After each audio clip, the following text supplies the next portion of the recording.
Bonjour à tous et bonsoir à tous. Tout dépend de votre position. Bienvenue sur Evelyn Coaching. Ici, nous abordons des sujets d'actualité, de santé naturelle, de santé alimentaire et ainsi que de vie personnelle et familiale. Pour ceux qui ne me connaissent pas, je suis Evelyne, naturopathe, entrepreneur et coach vie et santé. Aujourd'hui, je vais aborder toujours le sujet sur Dubaï, ce phénomène qui défraie la chronique en ce moment et qui va de révélation en révélation. Aujourd'hui, je vais vous partager le témoignage d'une dame, d'une demoiselle, une jeune femme nommée Marthe, camerounaise, qui a témoigné, qui a voulu témoigner sur la chaîne sur une chaîne camerounaise du calvaire qu'elle a eu à Dubaï. Et c'est là qu'on découvre que toutes ces filles ne sont pas forcément consentantes et se retrouvent piégées dans un système. Marthe en est une victime de ce système-là. Elle ignorait complètement et vraiment, ça vaut le coup d'écouter ce témoignage. Je vais vous laisser écouter et ensuite nous nous retrouvons juste après.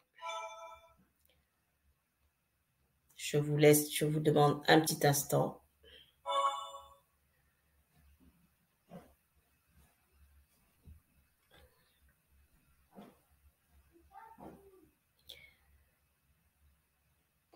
On a la chance d'avoir ce matin Marthe Ndi est une Camerounaise. Elle a vécu l'enfer à Dubaï.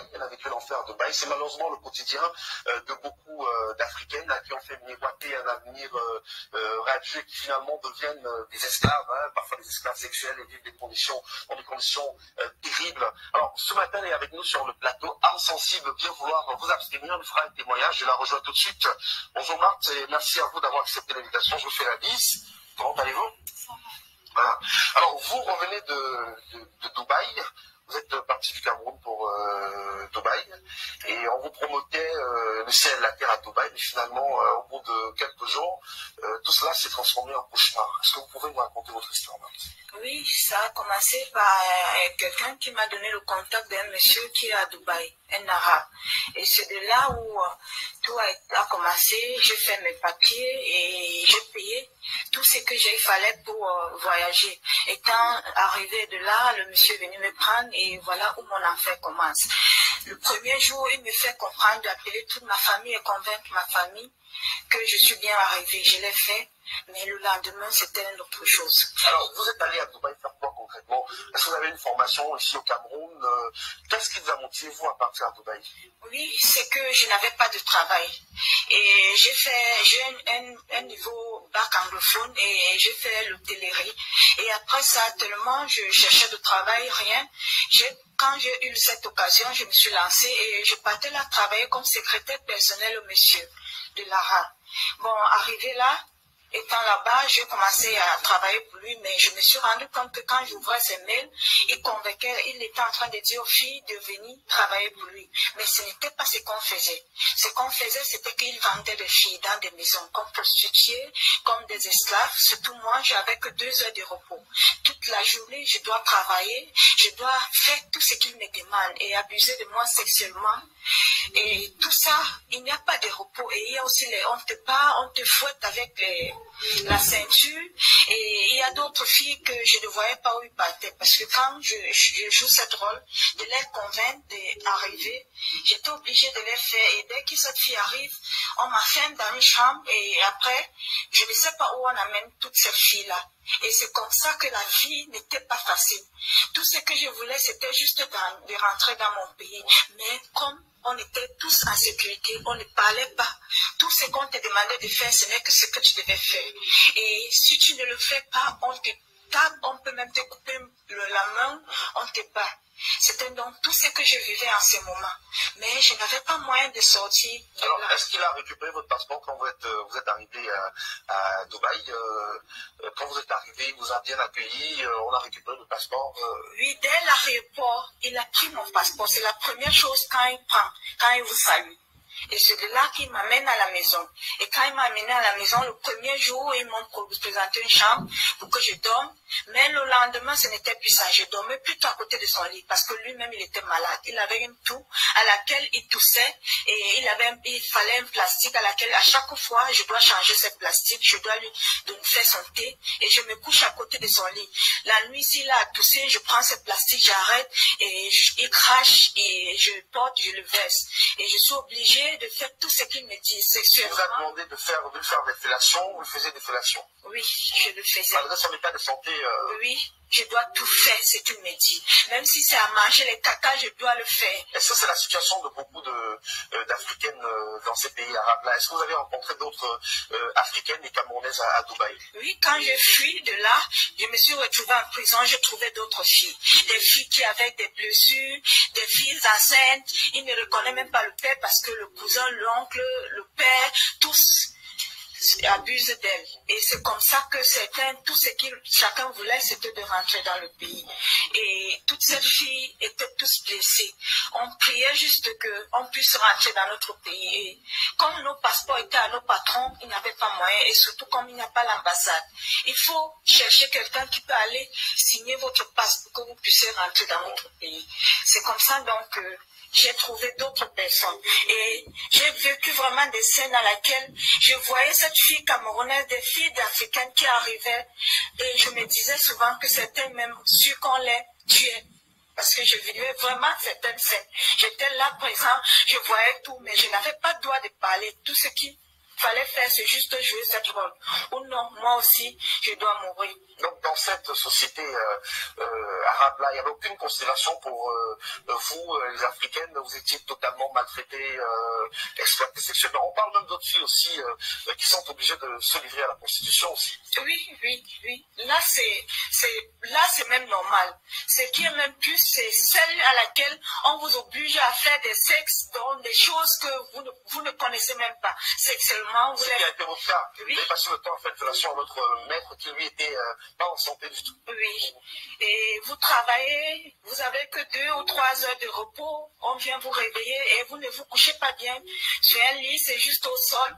Et quand il est l'heure, on vient vous porter de vous réveiller. Est-ce que vous n'avez pas imaginé que c'était peut-être un piège qu'on vous tendait, parce qu'il y a quand même la sensibilisation autour de ces voyages vers les pays arabes. Vous êtes parti, ça fait quelque temps, vous avez passé finalement 3 mois à Dubaï, mais on sait qu'il y a quand même une forte sensibilisation, on attire l'attention des jeunes sur les dangers justement qui les guettent quand ils arrivent dans ces pays-là. Alors, qu'est-ce qui vous a convaincu à partir en vous disant que c'était vraiment un bon emploi pour vous proposer?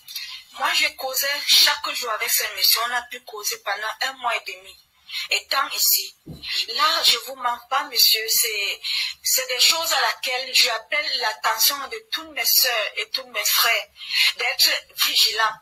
Tout ce qu'on nous dit n'est pas vrai. Beaucoup de choses qu'on vous dit, la personne cause avec vous, parce que moi-même, j'ai causé avec certaines des filles. Si elle est anglophone, je la convainc. Si elle est francophone, je la convainc pour qu'elle vienne. Donc, beaucoup de cette personne, l'image qu'on vous montre n'est pas ce que vous croyez. Mais c'est quand vous êtes sur le terrain que vous vous rendrez compte que ça, ce n'est pas vraiment ce qu'on vous montre. Ils font des belles photos, ils font des belles choses et tout. Moi, j'appelle l'attention de toutes les jeunes filles d'être très vigilantes. Moi, je préfère que si vous avez l'opportunité de fréquenter, rester au pays, je préfère que vous restez. Moi, surtout, j'ai tout perdu. Tout perdu, ce que j'ai investi. Je suis au pays, je n'ai pas de travail. Depuis, j'ai déposé des demandes partout, rien du tout. Je suis là et c'est Dieu seul qui sait comment je vis. Mais comment vous avez fait pour revenir finalement, pour vous enfuir de l'enfer de Dubaï et revenir au Cameroun? C'est par la grâce de Dieu que j'ai pu fuir, me retrouver dans une rue. Et un monsieur qui passait m'a pris et on m'a dirigé vers l'immigration. C'est là où je me suis retrouvée en prison. La prison était 1000 fois mieux que l'esclavage qu'on vivait de là. Et avec toutes d'autres filles, pas simplement l'africaine, il y a les Philippines, il y a d'autres pays africains, les Éthiopiens qui vivent cet enfer. En prison, on ne vous autorise pas de fumer parce que si j'avais cette opportunité de fumer, je suis sûre qu'une de nos sœurs n'acceptera pas aller dans ce pays. Mais il nous privilège de tout. On vous fouille jusqu'à vos sexes si vous n'avez pas de caméra. C'est comme ça qu'on vit là-bas. Je demande à toutes les gens de bonne volonté s'ils peuvent m'aider, même à avoir juste un travail. Vous avez quel profil? Vous avez un baccalauréat? Oui, un bac ici, advance level. Et j'ai aussi fait une formation en hôtellerie. Et je remercie le président de m'avoir amené ici et de me donner ce courage d'être là. Et je vous bénis tous et je demande aux jeunes filles d'être très vigilantes, de ne pas enlever, comme on l'a dit souvent, les belles paroles, mais sur place, certains n'ont pas vécu. Alors, vous avez vécu un autre traumatisme aussi, parce qu'à cause de cette situation, votre père n'a pas pu supporter et il est décédé malheureusement. Oui, parce que quand j'étais en prison, il fallait que je sorte. Et il n'avait pas de moyens. Mon père, il était aussi un peu malade, mais du fait qu'il faut qu'il cherche le moyen pour me faire sortir. Et il n'y avait pas aussi le passeport. Il fallait beaucoup de prières parce que le Camerounais, je suis sûre que beaucoup de Camerounaises qui sont là-bas, qui sont enfermées, qui n'ont pas de passeport, ne reviennent plus.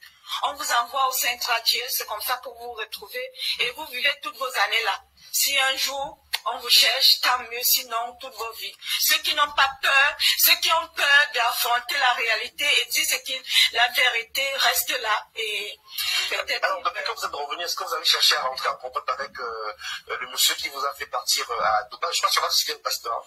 Oui. Le numéro ne passe plus, il n'est plus où je l'ai rencontré. Il n'est plus là. Dans toutes ces contacts, dont je l'appelle, le numéro ne passe plus. Je n'ai aucune nouvelle. Et le monsieur de Dubaï qui vous a maltraité, exploité sexuellement, l'arabe, vous avez cherché à rentrer en contact avec lui? Il a coupé les lignes. Il a coupé les contacts.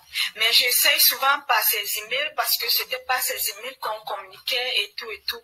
Mais c'est comme si quand il est maintenant très vigilant avec ce qu'il fait. Il y a beaucoup de Camerounaises dans cette situation-là à Dubaï? Oui, il y a beaucoup de Camerounais. Il y a ceux même que j'ai même, comme je causais français et l'arabe ne causait pas français, j'ai essayé de convaincre certaines de ces filles qui causaient l'anglais et français de ne pas venir, que ce n'est pas vraiment un vrai rêve. Et certains d'eux ont accepté, certains se sont représentés et j'étais obligée de le faire. C'est tout ce que je pouvais faire pour survivre et rentrer au pays. Merci pour votre témoignage. Restez avec nous sur le plateau, Marthe. Et voilà, donc ça c'est le témoignage de Marthe. Marthe qui aujourd'hui est décédée, elle s'est suicidée parce que c'était tellement dur à porter tout ceci. Elle n'a pas survécu à tout cela. C'est vraiment une triste histoire, mais je salue cette brave femme. Elle a été courageuse de témoigner à visage découvert pour raconter l'horreur, l'enfer que beaucoup de femmes vivent là-bas. Et ce n'est pas seulement des Africaines, mais comme elle a dit dans son témoignage, il y a des Philippines qui sont là-dedans. Il y a d'autres nationalités du monde. Et toutes ces femmes-là souffrent. Elle a encore eu la possibilité de rentrer dans son pays, mais il y en a beaucoup qui sont restés là-bas. D'autres même ont perdu la vie dans ce système-là. Vraiment, je vais dans la continuité de Marthe pour vraiment sensibiliser encore les jeunes filles. N'allez pas dans ces genres de destinations-là.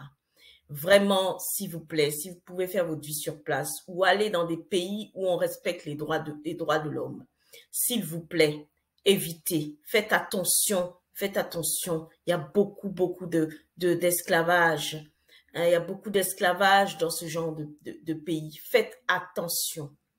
Je m'arrête là et vraiment, je voulais partager ce témoignage émouvant de cette jeune femme qui est décédée maintenant. Paix à son âme, Marthe. Vraiment courageuse, ce qu'elle a fait comme initiative de témoigner à visage découvert. Je vous remercie de m'avoir écouté et je vous donne rendez-vous pour la prochaine vidéo. Pour ceux et celles qui souhaitent être accompagnés, avoir un accompagnement personnalisé, contactez-moi. Vous avez mon contact sur la vidéo. N'hésitez pas, vous m'envoyez un message. Je vous recontacte au plus vite. Merci.